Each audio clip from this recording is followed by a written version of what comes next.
Hi friends, welcome back to my channel SciTech. In this video I'm going to do the benchmark test on the Oneplus 12R device, which has got the Snapdragon 8 Gen 2 processor on the day one after quick unboxing.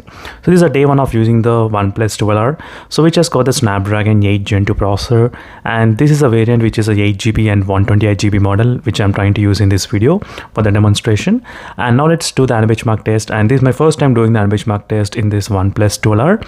And we'll try to see what will be the overall benchmark scores we can actually expect in this device. And right now I'm not using any kind of high performance mode at this moment. So right now I did disable this high performance mode. I'm not enabling that.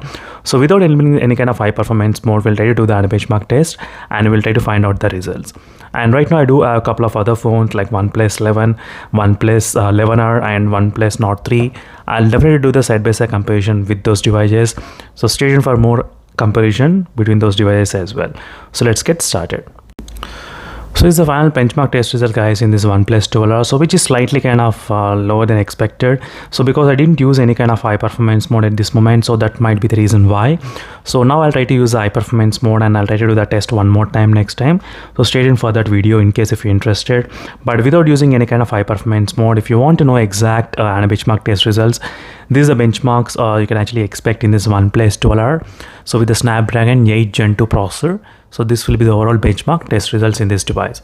So meanwhile, signing off friends, thank you for watching. Until then, stay tuned for more updates and don't forget to check the links in description for more videos. Until then, signing off and bye.